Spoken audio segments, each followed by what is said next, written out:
They called him Zero.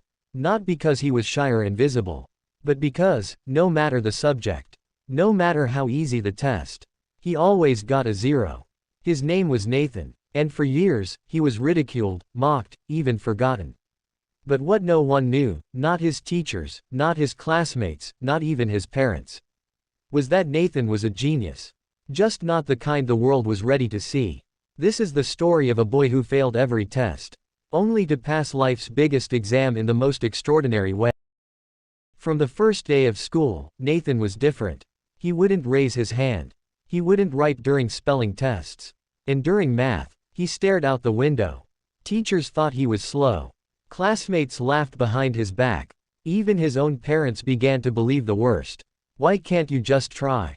That's what his father said every night, disappointment heavy in his voice. Nathan would just shrug and whisper, I am trying. You just can't see it. They never understood what that meant. What no one realized was that Nathan wasn't disengaged. He was overwhelmed by everything. To Nathan, a single number on a paper was meaningless. But the story behind that number, the pattern, the logic, he saw it all, in his head.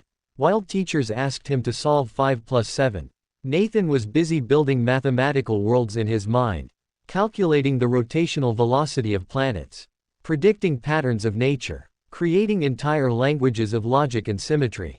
But when asked to write it down, his mind went blank. He didn't know how to bring his thoughts to the world's format. He didn't speak the school's language. So, he failed, over and over again. In 8th grade, a new teacher arrived. Ms. Laurel. She wasn't impressed by grades. She noticed something else. Nathan's notebook wasn't empty, it was filled with diagrams. Weird ones, complex ones, spirals of numbers, patterns, graphs that made no sense, until they did. She gave Nathan a challenge. Not a test, not homework, a puzzle. Can you predict the next sequence? She asked, showing him a pattern of prime numbers. Nathan's eyes lit up. He solved it in 15 seconds. Then gave her 3 other variations. Ms. Laurel smiled. You're not failing school, Nathan. School is failing you. From that day, Ms. Laurel worked with Nathan differently. No more rote memorization. No more standard tests. Instead, she gave him problems from college math textbooks. He solved them using methods she hadn't seen in years. She brought in a university professor to meet him.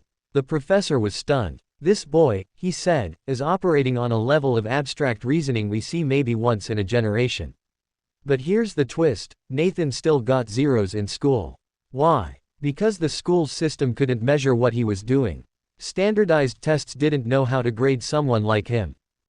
At age 15, Nathan submitted a theory on prime number distribution to an online math forum. It caught the attention of a university researcher in Switzerland. Then a mathematician in Japan. Then a tech CEO in Silicon Valley. Soon, people began asking, who is this anonymous genius named Zero? When they traced the IP address, it led back to a tiny town, a regular school, and a boy everyone thought was a failure. Nathan was invited to present his work at a global youth science summit.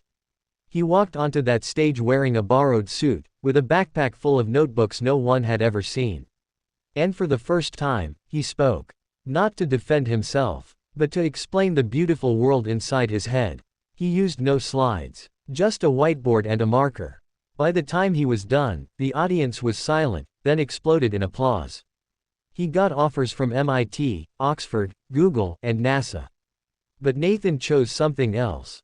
Nathan started a foundation for kids like him, misunderstood, mislabeled, forgotten. He developed tools that help identify hidden brilliance in non-traditional learners. He worked with schools to develop new ways of testing, of teaching, of listening. He called it the Zero Project. His mission, to prove that sometimes, the people who score zero are the ones who can change everything. Nathan's story is not just about math. It's about vision. It's about breaking free from boxes the world builds for us. It's about how genius doesn't always look like straight A's or perfect scores. Sometimes, genius looks like a quiet boy, lost in thought, drawing spirals in a notebook. So next time you see someone who doesn't fit in, remember Nathan. Remember Zero. Because sometimes, the ones the world calls failures or simply the ones thinking further ahead than the rest of us can see. If this story touched you, share it with someone who needs to hear it. Subscribe for more powerful, true-to-life stories. And remember, genius lives in many forms. Don't let the system be the only one that defines it.